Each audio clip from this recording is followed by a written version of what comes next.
Que o Senhor abra mesmo o nosso entendimento e traga a unção que ensina todas as coisas. Nós dependemos do Espírito Santo, né? A gente, nossa última aula, a gente falou sobre Abraão, depois sobre a família de Abraão, Isaac, Jacó, os 12 filhos, né? E eu queria que vocês, hoje, quando pegassem a apostila de hoje, eu incluí aquele esquema da família de Abraão. Então eu queria que vocês descartassem das duas últimas páginas da apostila anterior. Ela está até marcada 4 e 4. Descarta, porque elas estão aqui, é o 4, 5 em diante, com o esquema, né? Senão faz confusão, certo?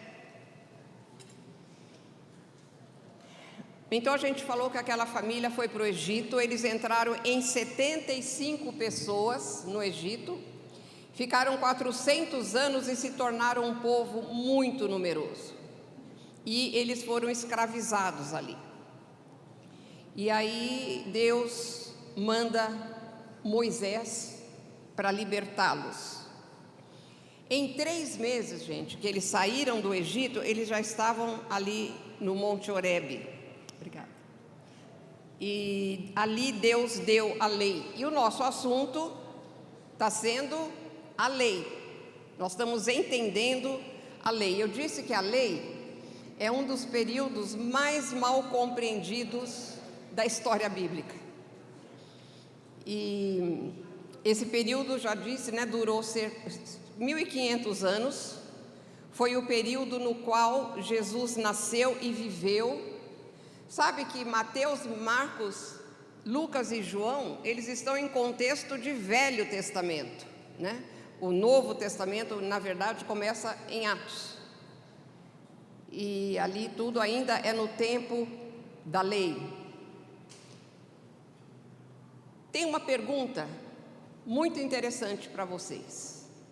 O que nós, igreja, Tempo da Graça, fazemos com a lei?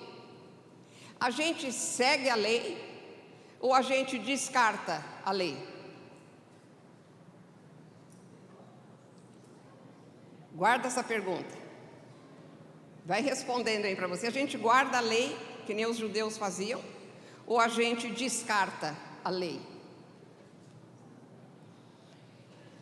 Eu disse que a primeira coisa a entender da lei é que a lei não salva. Ela não foi dada para salvar as pessoas. Ela foi dada para uma nação já redimida. Quando eles fizeram a Páscoa, eles foram redimidos. E porque o sangue da Páscoa foi derramado, sabia, o cordeiro chamava Páscoa. Era o nome do cordeiro. Por isso que lá em 1 Coríntios fala que Jesus é a nossa Páscoa. Então era o nome do cordeiro, chamava de Páscoa. Então, por causa daquele sangue derramado, Deus podia lidar com aquele povo. Senão, não podia. Lembra que a gente explicou muito bem, insistiu que desde a salvação de Adão e Eva, vamos falar assim, quando Deus matou um animal e os cobriu de peles, ficou estabelecido que precisava de sangue entre Deus e o homem para que ele pudesse lidar com o homem, porque o homem está condenado à morte e Deus é santo. Acho que vocês entenderam bem, que a gente explicou bastante isso, né? E Moisés, então, vem para libertar o povo. Agora, faz uma imagem assim, da promessa. A promessa que foi feita a Abraão, lá em Gênesis 12, 1, 2 e 3. E aquela promessa, ela é eterna. Ela vai adentrar a eternidade. Então, a promessa é eterna. Agora, a lei foi um programa temporário, por um tempo, encaixado dentro da promessa. Mas ela tinha um limite. Ela começou quando Deus deu os mandamentos para Moisés lá no monte. E ela termina quando? Quando Jesus viesse, ia terminar. E E o capítulo 19 de Gálatas 3, eu vou ler de novo, isso já está na apostila, né? Fala assim, ficou bem claro isso, nesse versículo, então é definido, muito bem definido. O pacto feito com Abraão não foi retirado, não foi anulado, mas dentro dele foi encaixado um programa chamado lei por um tempo determinado, para um motivo determinado. E aí Paulo explica, e eu gosto muito, que é muito claro, ele fala, logo, para que é a lei?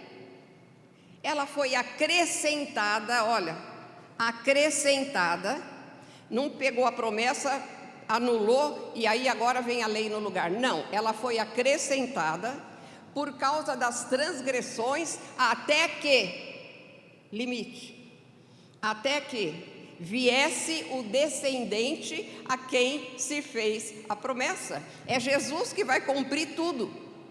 A promessa foi dada literalmente para Abraão, mas quem vai cumprir tudo é o descendente. A gente não tem tempo, mas as palavras povo, descendente e terra é muito recorrente nas promessas de Deus para Abraão. Então, está bem entendido isso? Porque, gente, fica muito mais claro tudo, muito mais claro. Mas havia outras razões para a lei ser dada. Eu vou pular o slide 1. Vamos para o 2. 10 razões, entre outras, as principais, para a lei ser dada. Por que a lei foi dada? Para revelar a santidade de Deus. A lei foi dada para revelar a santidade de Deus. Os israelitas tinham vindo de um contexto de um paganismo horrível. Todo paganismo é horrível, né? Mas no Egito até pulga, era Deus, porque cada praga Deus estava julgando os deuses do Egito. Rã, tudo aquilo ali eles tinham como entidades. Então eles precisavam conhecer a santidade e o caráter de Deus. Quando a gente falar mais sobre a lei, vocês vão entender melhor isso aí. Segunda razão, a lei expunha a pecaminosidade do homem. Bom, quando você enxerga Deus, e precisa de luz para isso, que vem dele mesmo, você se enxerga, você se compara a Deus, você vê o quão pecador e longe do padrão de Deus a gente está. Então a lei expunha isso. Terceiro, revelava o padrão de santidade que Deus requer dos que o seguem. Expunha o padrão de santidade. E significa o que tipo de vida Deus quer e requer. E isso é um princípio eterno, gente. Somos salvos, maravilha. E agora? Qual é o padrão que Deus requer daqueles que são salvos no sangue de Jesus? E é isso que nós estamos fazendo aqui, aprendendo a nos humilhar, a nos quebrantar e a seguir, a nos conformar à imagem de Jesus Cristo. E conformar a imagem de Jesus Cristo é exatamente isso. Exatamente isso. Conhecer, obedecer os padrões que Deus requer. Por isso, tão importante conhecer a Bíblia. Por isso que existe um lab. Mas nós temos que fazer um lab na nossa casa, diariamente. Diariamente. Porque é para conhecer. É para conhecer a Deus. E ficarmos íntimos de Deus. Ele anseia por isso, gente. Quarto, a lei era um aio para conduzir a Cristo. Nós falamos nisso na última aula. Era que nem uma babá, lembra? Porque Israel é a época da infância dentro do plano de Deus. A igreja é a maioridade. E Israel deveria ter passado para a maioridade quando Jesus veio. Mas ele não aceitou como nação. Então, era o aio, a lei é que falava tudo, que nem a gente fala para criança. Falava tudo.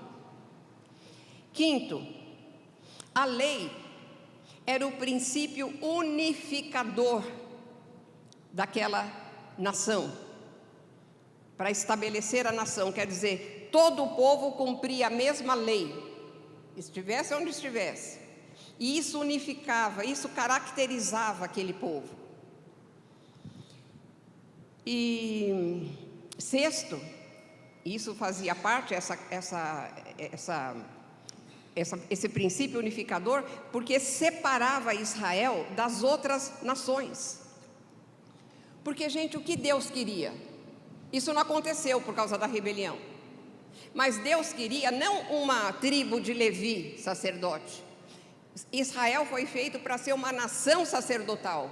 Nação sacerdotal, aquela que ela fazia a ligação de Deus e dos homens, para ser um exemplo para as outras nações que tinham rejeitado Deus. Deus faz uma nação para ser sacerdote, ser luz. Por isso a lei também foi dada. Sétimo, a lei foi dada para fazer provisão para perdão de pecados e restauração da comunhão com Deus. Isso a gente vê no livro de Levíticos, principalmente do capítulo 1 ao capítulo 7, todas aquelas ofertas pelo pecado, pela culpa, por isso, por aquilo. O povo tinha ali a chance de se acertar com Deus, e isso estava dentro da lei. A lei também foi dada para ensinar o povo a adorar o Senhor. Eles não tinham ideia de como eles adoravam o Senhor. E como era feita essa adoração? Essa adoração era providenciada através de um ciclo de 7 festas mosaicas, que fala da redenção passada e futura. Sabe a Páscoa? Sabe a festa dos pães asmos, que começava na tarde da Páscoa? Primícias, Pentecostes. Páscoa, pães asmos, primícias, Pentecostes. Me dá cócega de parar e ficar 2 horas falando disso, que é a coisa mais linda do mundo. As 7 festas mosaicas. Porque em cada festa é um passo de Jesus no programa da redenção. Cada festa ele cumpria exatamente nele. Por isso que lá no Novo Testamento fala, Ele é a nossa Páscoa. Porque Ele é a nossa Páscoa, nós podemos ser asmos, sem pecado, sem fermento. No dia das primícias, Jesus ressuscitou, saiu da terra. O que acontecia nas primícias? Nas primícias, o povo levava os primeiros frutos da terra e oferecia ao Senhor. Jesus é as primícias dos que dormem. Gente, só para vocês terem ideia, que não é coincidência. E depois, no dia de Pentecostes, 50 dias depois do dia das primícias, por isso que é Pentecostes, né? Uma expressão grega, significa 50. 2 pães eram oferecidos no templo e eram movidos diante de Deus. Mas esses pães tinham fermento. Interessante. Por quê? O que aconteceu no dia de Pentecostes, igreja?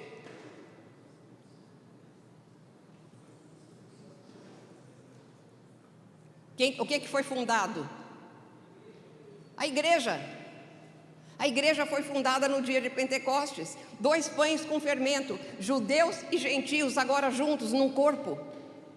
Exatamente, agora estamos no intervalo. Havia 4 meses para as 3 últimas festas, e essas 3 não foram cumpridas ainda.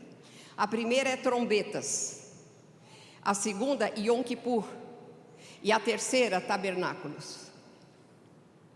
A primeira, trombetas. Ao som da trombeta, Deus arrebata os seus. No dia de Yom Kippur é o dia de arrependimento real de Israel. Vão chorar Yom Kippur. E tabernáculos é o dia que Jesus volta. E vai ser exatamente no dia destas festas, porque as outras 4 foram. É muito lindo, gente. Era como Israel adorava o Senhor, através do ciclo das festas. A lei era um teste também para provar a fé das pessoas. Ela revelava se o indivíduo tinha fé em Deus, e isso que o fazia obediente à lei. E o 10º, o Novo Testamento deixa muito claro que a lei também foi dada para revelar Jesus Cristo e preparar a nação de Israel para receber o seu Messias, o seu rei, o seu redentor. Era através da lei que a nação estava sendo preparada. Gente, a lei inteirinha, entenda isso, ela aponta para a obra redentora de Jesus Cristo, a lei inteirinha. E eu falei que cada oferta descrita no livro de Levíticos tipificava. Quem que está lendo a Bíblia? Vocês leram o livro de Levíticos? Vocês viram um monte de oferta? A gente até fica atrapalhado, né? Tanta oferta, tanto a culpa do pecado, o holocausto, o sacrifício, isso, aquilo, tem um monte, né, ali. Cada uma daquelas ofertas tipificava um aspecto do perdão de Jesus Cristo quando Ele derramasse o seu sangue. Ali era sangue de animais, mas Jesus sozinho, de uma vez para sempre, Ele derramou o seu sangue, e todas aquelas ofertas eram uma tipificação, uma sombra do que Jesus ia fazer. Olha a obra complexa que Jesus fez. É só ler o livro de Levíticos. Mas eu quero voltar àquela pergunta: é para guardar a lei ou é para descartar a lei na nossa época? E a gente vai entender aqui.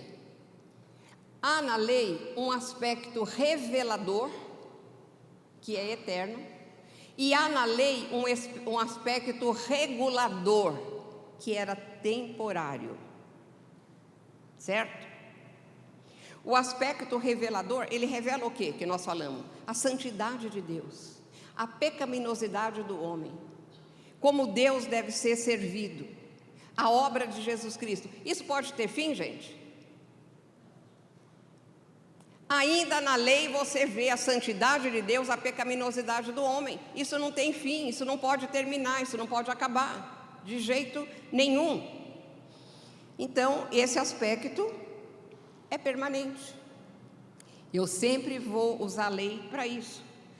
Mas havia o aspecto regulador. Regulador. Sabe o que eu estou sentindo? Eu vou orar. Estou sentindo uma coisa assim, meio opressiva. Pai, no nome de Jesus, vem com Teu Espírito Santo e desperta-nos, Pai, espiritualmente. Traz, Pai, a Tua unção, e eu repreendo qualquer outro espírito que esteja atrapalhando a nós todos de entendermos e gravarmos a Tua palavra. Vem com os Teus anjos, Pai, passeia aqui nesse meio e desperta-nos para a Tua palavra, em nome de Jesus. Então, o aspecto regulador, ele regulava a vida dos israelitas totalmente. Até a vida íntima de um casal estava na lei. Com os filhos, estava na lei. A lei, todas as leis civis, estava na lei de Moisés. Tudo, ele regulava tudo. Havia 613 leis, mandamentos e estatutos. Não eram 10, como a gente pensa. São os 10 mandamentos. Sim, os 10 mandamentos são o coração da lei. Dos 10 mandamentos, bombeia sangue para todas as outras leis. Todas as outras, o princípio das outras, sai dos 10 mandamentos. Mas ele é simplesmente o coração da lei. Havia 613 leis. Agora, você já imaginou viver sob essas leis? Já pensou? Você não podia encostar num inseto morto. Será que eu encostei? Será? Porque às vezes você encosta sem saber. Aí você ficava cerimonialmente impuro, você não podia ir em nenhuma cerimônia. Se você se encostasse no morto, ou naquela casa que tinha um morto, tivesse um balde sem tampar, estava impuro. Era lei. 613, gente. Era um jugo mesmo terrível. E para estar olha o que Tiago fala. Pois quem guarda toda a lei, mas tropeça em um só ponto, se torna culpado de todos. Olha o peso. Só de ler a gente até fica assim, né? Mas eu queria falar uma coisa estranha para vocês agora. Vocês vão achar uma heresia, mas eu preciso falar. Não é só Jesus que salva. Não é só Jesus que salva. Ele não é o único caminho, a única verdade e a única vida. Há uma outra maneira de sermos salvos. Mas vocês não contam para o pastor que eu estou falando isso, tá? Se a gente guardar as 613 leis, todos os dias da nossa vida, sem tropeçar em uma, nem em pensamento, nós estamos no padrão de Deus, estamos salvos. Então tem dois caminhos, não tem? Era isso que Deus queria mostrar, gente, que ninguém dá conta. Por que Deus deu uma lei tão impossível? Vocês já pararam para pensar nisso? Por que Deus deu uma lei que Ele sabia que ninguém ia cumprir? Justamente por isso que eu estou falando. Para o homem ver a impossibilidade, a incapacidade de estar no padrão de Deus e de retomar o que Deus criou para ser uma vida plena com Deus. Era para isso que Deus deu uma lei impossível. Porque na lei, a lei é o retrato de Deus. Quer um retrato de Deus? É a lei. Deus estava mostrando para Israel quem era Ele, o padrão de santidade dEle. E falou, se você estiver nesse padrão, estamos juntos.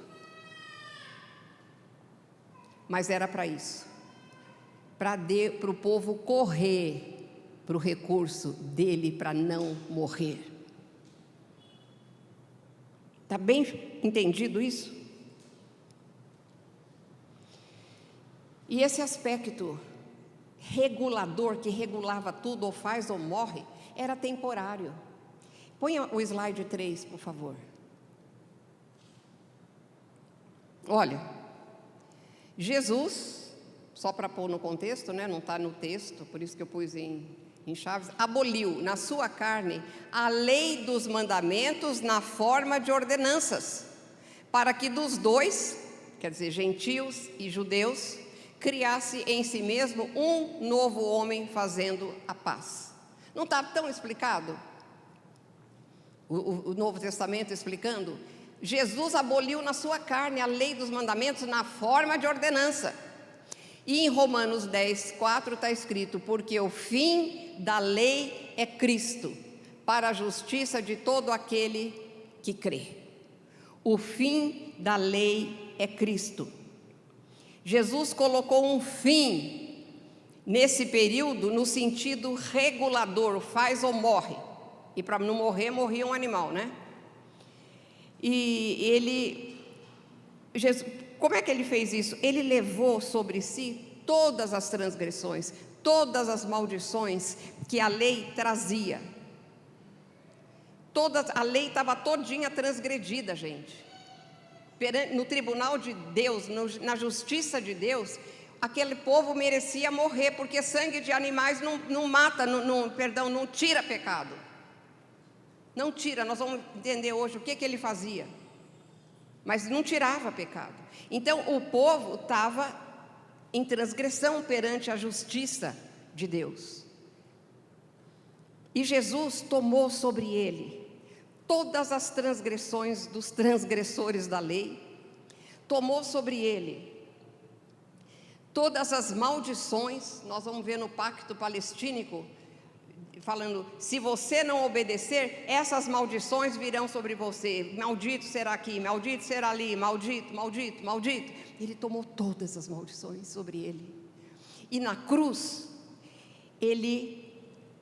quando ele morreu, para pagar com o sangue humano todos os pecados, todas as transgressões da lei, a lei estava vindicada, a lei estava cumprida, porque se não fazia, tinha que morrer. E Jesus morreu literalmente, no lugar de todos. Entenderam isso? Aí a lei podia ser tirada nessa forma. Antes ela não podia ser tirada. Gente, a lei de Deus é perfeita e tem que estar tudo super cumprido, não é brincadeira. Mas quando Jesus morreu, ele estava cumprindo o que ele falou: eu não vim para revogar a lei, eu vim para cumprir. E ele cumpriu quando ele morreu no lugar dos transgressores. Aí Deus estava livre para passar por uma outra fase do seu plano redentor. Está bem entendido? Bem entendido mesmo? Lá em Timóteo, 1 Timóteo fala assim: sabemos que a lei é boa, presta atenção, que é para a igreja que está falando isso, se alguém dela se utiliza de modo legítimo. Como é que é para a gente utilizar de modo legítimo hoje a lei? No seu aspecto revelador. Eu vejo na lei a santidade de Deus, a pecaminosidade do homem e a obra de Jesus, está tudo lá. Então, dessa forma, eu uso a lei de modo legítimo. Mas,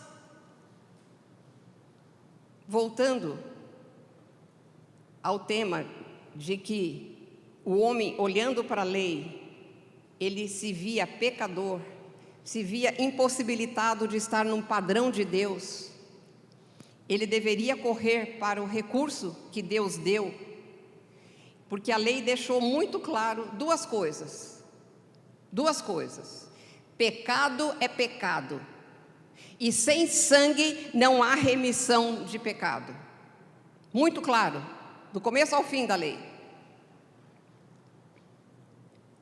Para cada transgressão havia a provisão de sacrificar um animal e oferecer o sangue como expiação.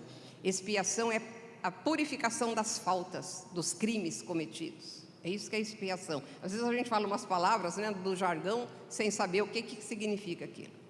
Agora, como é que essa expiação era feita no Velho Testamento? A gente leu lá, né? Mata isso, mata aquilo para esse pecado, mata aquilo outro para aquele pecado e tudo mais. Mas aonde ela era feita, como ela era feita? Ela era feita num lugar que se chama tabernáculo. Quem aqui já fez um estudo sobre o tabernáculo? Eu vou pedir para dar. Vou explicar a importância do tabernáculo, que a gente quase nem fala. Quantos capítulos a Bíblia tem falando sobre a criação e a queda?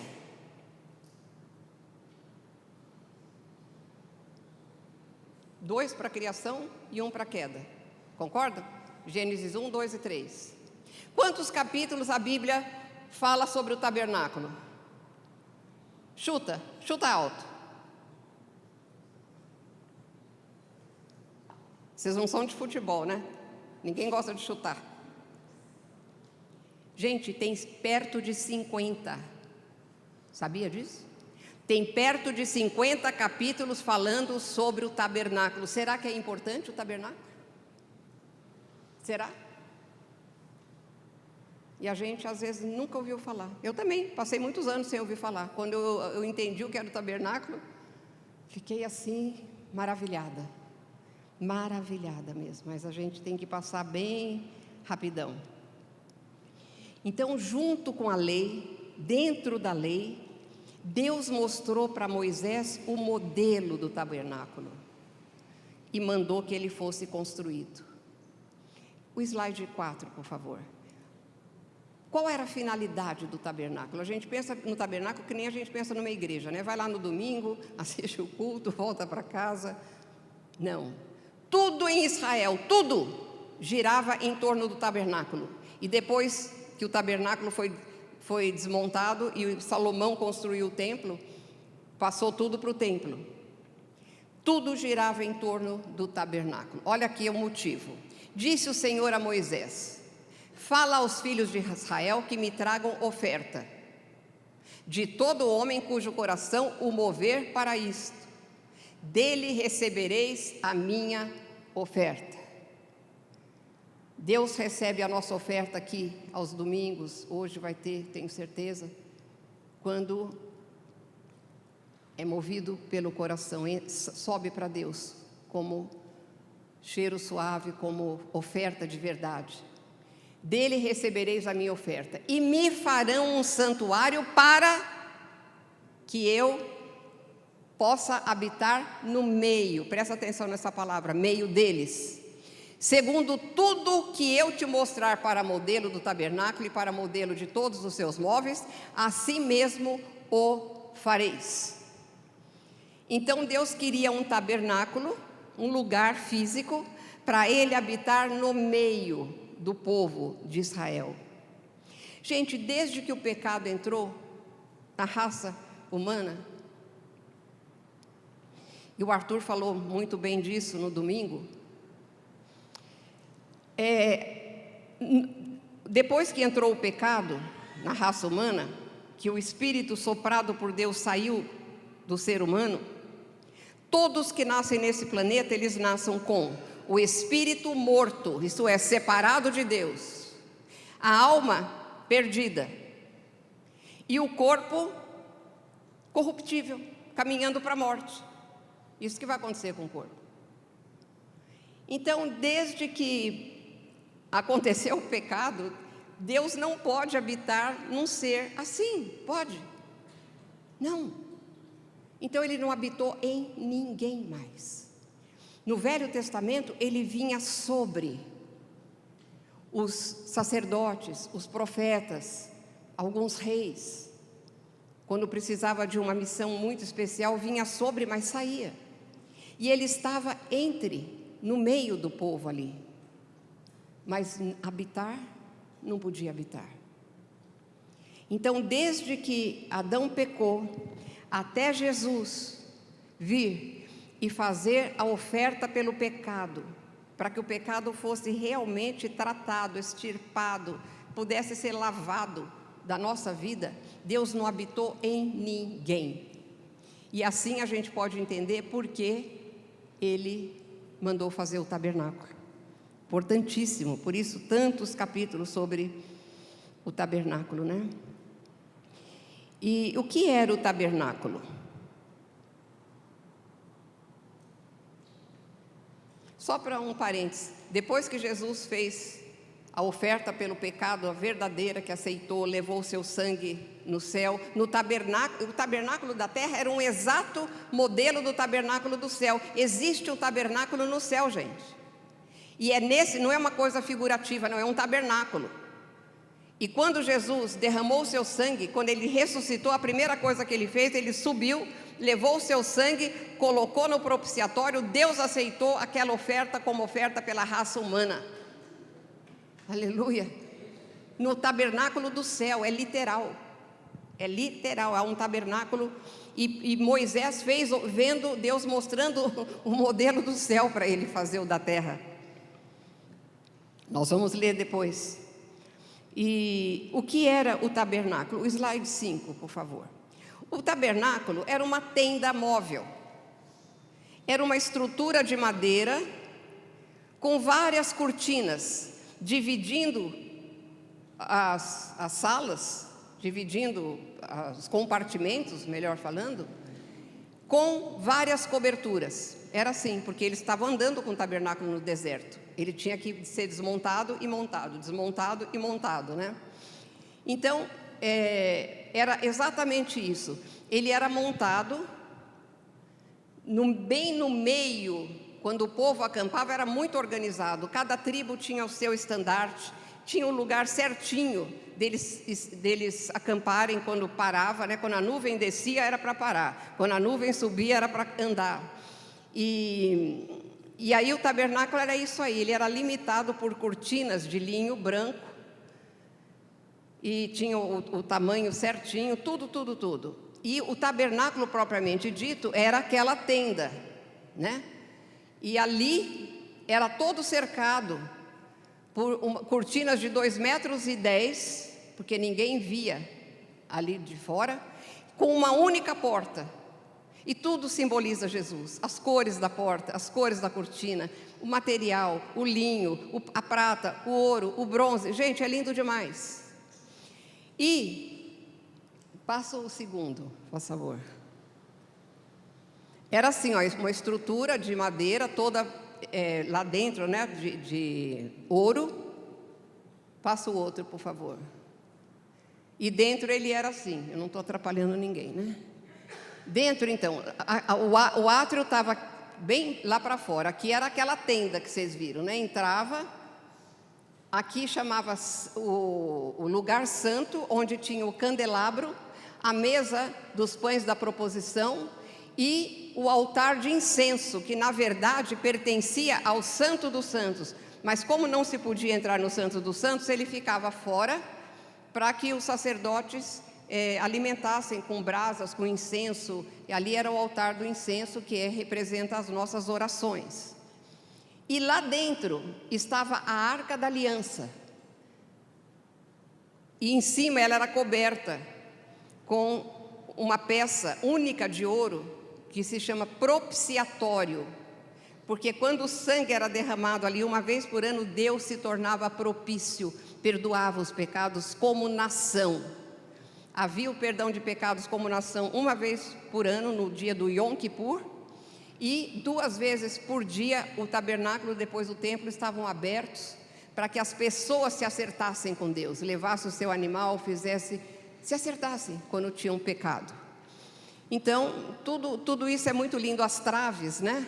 As traves internas é um símbolo do Espírito Santo unindo o povo de Deus. Hoje é um símbolo da igreja. E as externas, unindo tudo.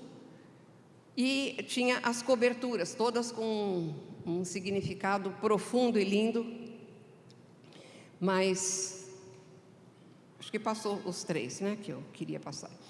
Agora, o tabernáculo inteiro, os móveis que vocês estão vendo, os utensílios, o serviço dos sacerdotes era uma figura, era uma sombra da obra redentora do Senhor Jesus Cristo.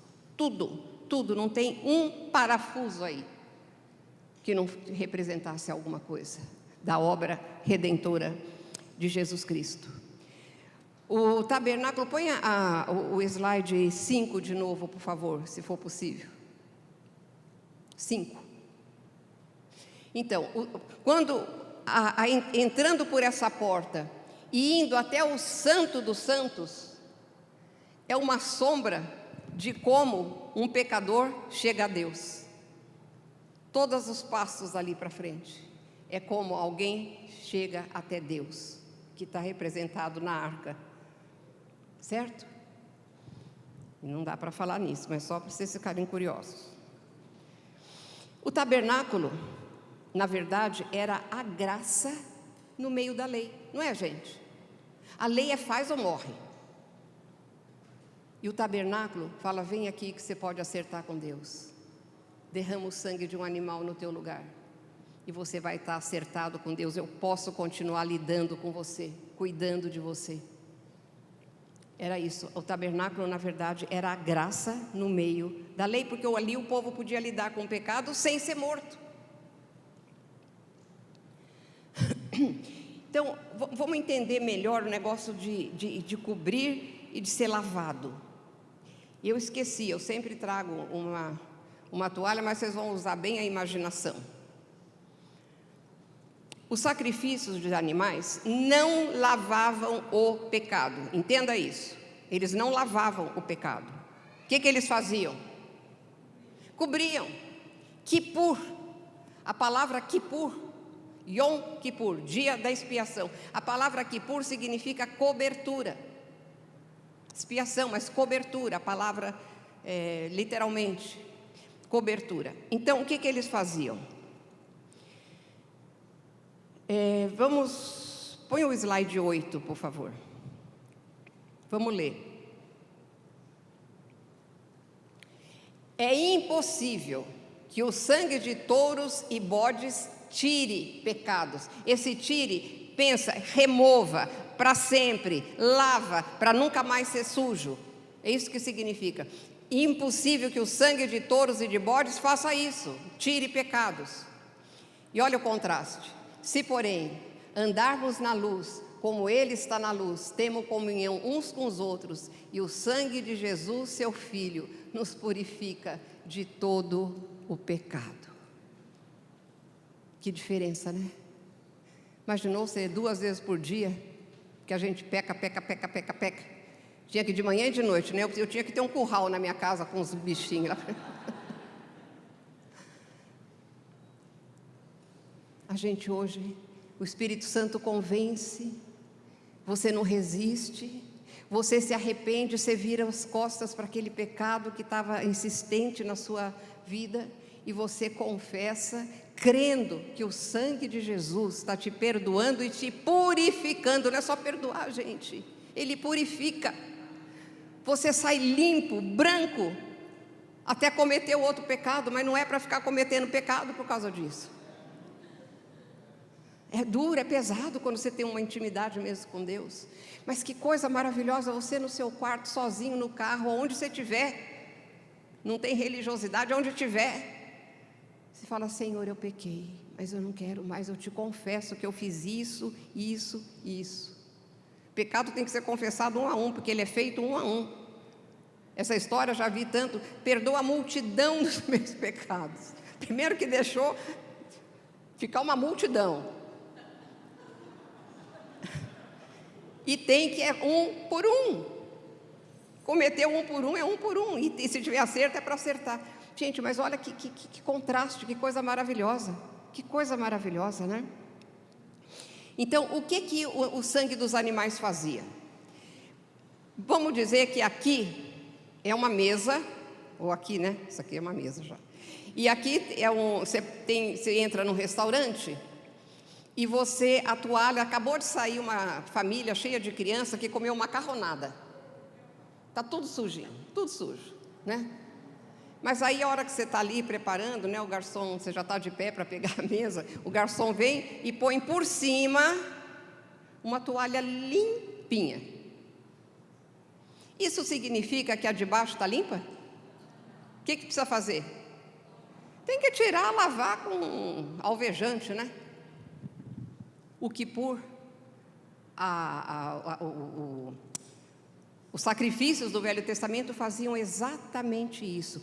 O pecado não era lavado, removido, mas ele era coberto com uma coisa limpa, para que Deus pudesse continuar tratando. Mas quando veio Jesus, Ele lavou,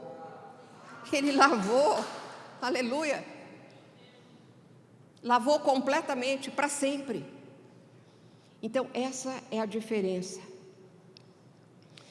Então, ao mesmo tempo, para encerrar um pouquinho a coisa da lei, para a gente entender. Tá bem entendido? Alguém quer fazer uma pergunta dentro do assunto? Não? Ótimo, como eu explico bem, hein? E o medo de eu repetir tudo, né? Põe o slide 9, por favor, Laris.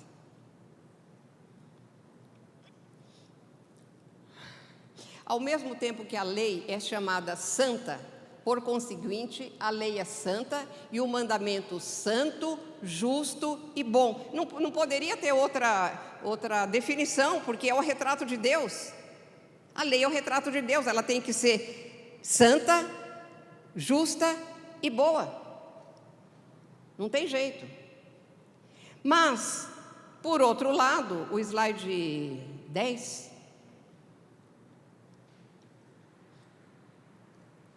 Alguns homens desceram da Judéia para Antioquia e passaram a ensinar aos irmãos: se vocês não forem circuncidados conforme o costume ensinado por Moisés, não poderão ser salvos. Aos judaizantes. Os apóstolos e os presbíteros se reuniram para considerar essa questão.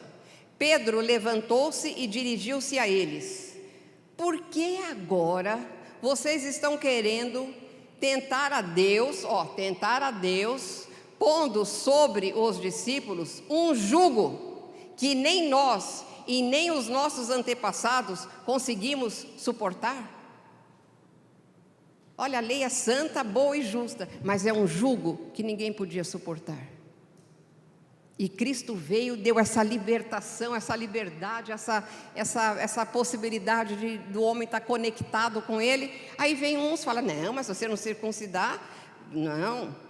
Irmãos, a gente faz isso dentro da religiosidade, né? Ouça o sermão do Douglas, sobre quando Jesus é o pastor das ovelhas, o que a religiosidade faz hoje em nós. A gente olha para isso e fala, que horror, imagina, eles iam então lá na igreja e faziam isso. Hoje a religiosidade põe julgos que a gente não aguenta, sai arrastando, quando a gente tem toda a liberdade na nossa frente que Jesus trouxe, para a liberdade que Deus nos libertou, que Cristo nos libertou. Não ponhamos de novo em julgo. Está lá, Gálatas. E para a liberdade foi que Cristo nos libertou. Permanecei, pois, firmes, não vos submetais de novo a julgo de escravidão. Eu, Paulo, vos digo que se vos deixardes circuncidar, Cristo de nada vos aproveitará. Mas, sinceramente, aplica isso hoje para os julgos que a religiosidade impõe sobre nós. Sabe, eu estou sendo liberta até hoje de julgo. Eu fui criada com muito julgo, espiritualmente falando. E até hoje eu estou tirando, sabe, julgo e religiosidade e leis que eu imponho para mim. É muito ruim. Então, entenderam? Ela é santa, boa, justa, porque ela é um retrato de Deus. Mas agora que Jesus Cristo veio, deu toda a liberdade, acabou, cumpriu toda a lei, morrendo no lugar dos transgressores da lei, eu não preciso mais desse jugo sobre mim.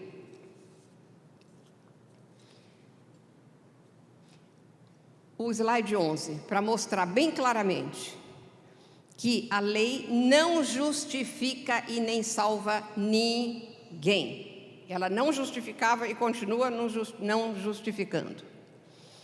Portanto, meus irmãos, quero que saibam que mediante Jesus é proclamado o perdão dos pecados a vocês. Por meio dele, todo aquele que crê é justificado de todas as coisas, das quais não podiam ser justificados pela lei de Moisés. Ela não justifica. Concluímos, pois, que o homem é justificado, fala junto, pela fé, independentemente das obras da lei. Tudo certo? A lei não justifica, não há poder na lei, gente. Não há graça na lei. Não há nada na lei que me leve a ter um relacionamento com Deus, a voltar esse relacionamento. Nada na lei, pelo contrário, ela mostra que eu sou pecador. É isso aí. Então, até aqui, quanto tempo que eu tenho? Ótimo. Vocês vão me fazendo assim, tá? Quando for. Até aqui a gente entendeu por que a lei foi dada e como ela funciona hoje. Aspecto revelador, mas não mais o regulador. Não mais o regulador, mas eu queria esclarecer uma coisa, que eu não sei se tem até na apostila. O princípio da lei, os 10 mandamentos, a lei, está inteirinha no Novo Testamento. Ela está inteirinha para nós. Se você ler um finalzinho ali de Romanos, você vai ver claramente, mas ela está entretecida em tudo. Por quê, gente? A lei é o retrato de Deus. É a maneira de guardar a lei é que mudou. Entenda bem isso. Nós estamos, aliás, no Novo Testamento tem muito mais leis do que as 613. Alguém contou, não sei quem é, nunca vi, mas estou passando o que eu recebi, né? Não estou falando o que é. Diz que tem mais de 1000. Como é que eu sei que é um mandamento no Novo Testamento? Tudo que está no imperativo. Presta atenção nisso, aquilo é um mandamento. E por que está no imperativo? Porque não é natural para nós. Não é natural para nós.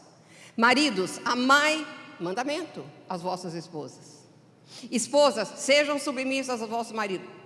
Imperativo, por quê? Porque não é natural. A gente tem que ser transformado, tem que contar com o poder do Espírito Santo. Outro dia a gente estava falando lá na célula alguma coisa que tinha que fazer para Deus ser assim, assado. A pessoa falou, mas é muito difícil. Eu falei, não é difícil, é impossível. Não tente. Tome posição e fala: Senhor, eu sei que eu tenho que ser assim, mas não consigo, não tem nada. O Espírito vem e transforma. É Ele, é Ele, é Ele. Eu só tomo a posição. Senhor, está errado. Arrependimento, não quero mais. O Espírito vem e faz aquela mudança, que você passa a odiar as coisas que Deus odeia e amar as coisas que Deus ama. Isso é santificação. Você faz porque você não gosta mais. Você faz porque você ama agora fazer aquilo. E você não faz porque você odeia aquilo como Deus odeia. É isso que é santificação, igreja. Mas eu sempre conto uma história.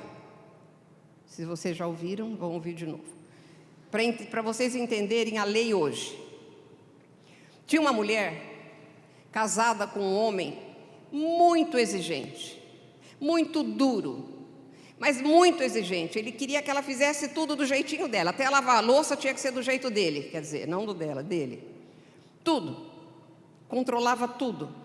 E um dia ele falou assim: para não deixar de fazer nada, eu vou fazer uma lista para essa mulher. E fez uma lista dos mandamentos dele. E ela, para não ter briga, para não ter problema, ela ficava lendo e não, isso aqui eu não fiz. E um dia o marido morre. Que alívio. O marido morre. E, lógico que ela se sentiu aliviada, mas como eu digo, a louca casou de novo. É doida, com uma experiência dessa. Mas ela casou de novo. Só que o outro marido era o oposto do primeiro. Ele era doce, ele era companheiro, ele era bom, ele era compreensível, eles tinham uma amizade, eles tinham uma cumplicidade, era tudo maravilhoso. E um dia ela resolveu fazer uma baita limpeza na casa dela. Ela foi lá para o sótão e abriu um baú assim, cheio de poeira, e ela estava tirando as coisas. De repente, a lista do primeiro marido estava lá. Ela falou: nossa, eu guardei isso aqui. Eu falei: deixa eu ver só, né? Aí ela foi lendo e foi ficando assustada. Por quê? Porque tudo o que estava naquela lista, ela fazia para o outro marido. Tudo. Mas ela não sentia. Porque era o amor, era a amizade entre eles que ela fazia aquilo. Como a nossa aproximação de Deus, a nossa amizade com Deus, a nossa dependência de Deus, a nossa paixão por Deus, tem que ser em resposta ao amor de Deus e não atos religiosos. Se você fizer coisas por religiosidade, não faz nada, não passa do teto. Então não tenho tempo para esmiuçar um pouco o que eu gostaria. Mas isso é a lei no Velho e a lei agora para a igreja. A gente faz pelo poder do Espírito Santo. É a diferença. Então a gente entendeu como é que a lei funciona. E nós vamos depois ver como a história de Israel se desenvolveu, inclusive politicamente, na próxima aula. Mas realmente, para entendermos a história de Israel, nós temos que entender um daqueles 7 pactos, né? 7 contando que Adão também tinha um pacto, né? Mas foram 6, o de Noé, e 5 com o povo de Israel. Para entendermos, a gente tem que entender um daqueles pactos que se chama Pacto Palestínico. Já ouviram falar no Pacto Palestínico? Não, mas vocês vão ver que já ouviram. Esse pacto está registrado nos capítulos 28, 29 e 30 de Deuteronômio. Deuteronômio, esse nome esquisito, significa segundo lei, quer dizer, a segunda vez que a lei ia ser dada. A mesma lei, não é uma segunda lei. Mas o povo está pronto para entrar na terra prometida, está para cá do Jordão, é só atravessar o Jordão, estariam na terra prometida. E antes deles entrarem, Moisés ia morrer, ele não entrou na terra prometida, e ele reúne o povo inteirinho ali, e ele lê, ele fala de novo toda a lei que Deus tinha dado para ele, todinho. O livro de Deuteronômio trata somente disso, é a lei sendo repetida. E eu quero que vocês abram em Deuteronômio 28, só para a gente fazer uma uma dramatização, sei lá. Nós não vamos ler, tá? Só para você entender melhor. Está aberto em Deuteronômio 28? Tá, né?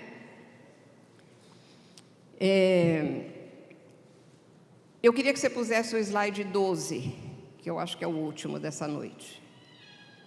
Então pensa, imagina na sua cabeça, o povo todo reunido, perto ali do Jordão, e Moisés lendo, antes deles entrarem, a lei inteirinha. Era a mesma lei dada em Horebe, mas, atenção igreja, revisada para a nova geração que ia entrar, porque a primeira morreu no deserto, lembra, né?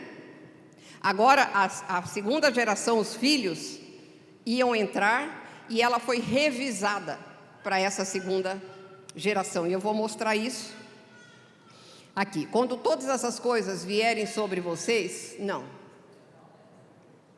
Eu acho que é Deuteronômio 29, passa outra aí. Isso, essa aí. São essas as palavras da aliança que o Senhor ordenou que Moisés fizesse com os filhos de Israel na terra de Moabe. Lê junto comigo. Além da aliança que havia feito com eles em Horebe. Além, foi um acréscimo na lei. Por isso que é o pacto palestínico, a aliança palestínica. Por que palestínica? Porque foi feito na terra da Palestina, só por isso. Estava em Moabe, ali era a Palestina. Então, além de todas aquelas leis que o Senhor deu para Moisés, ali na Palestina, ele dá mais um adendo. Só para mostrar que eu não estou inventando, é além. E o que era o pacto palestínico? Fica aberto aí. A gente vê Israel, durante toda a história, e a história contemporânea nossa, no Holocausto, a gente vê de tempos em tempos Israel quase sendo destruído. O mundo odeia Israel. Há uma força, um movimento estranho em que há uma antipatia por Israel, naturalmente. E eu vou falar para vocês que eu já tive isso.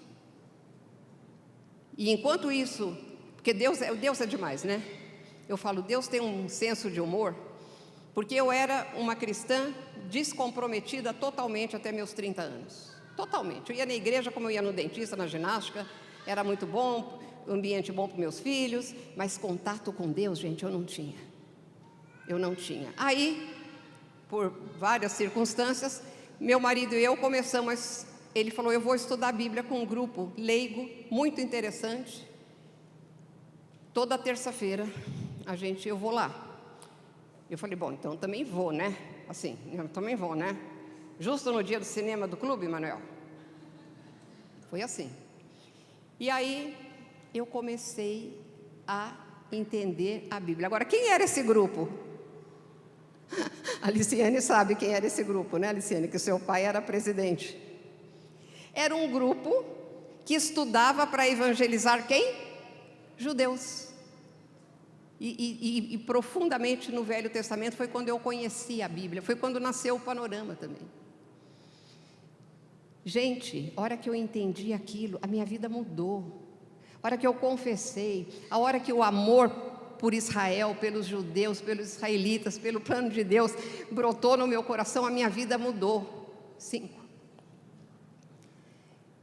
E há uma coisa no ar.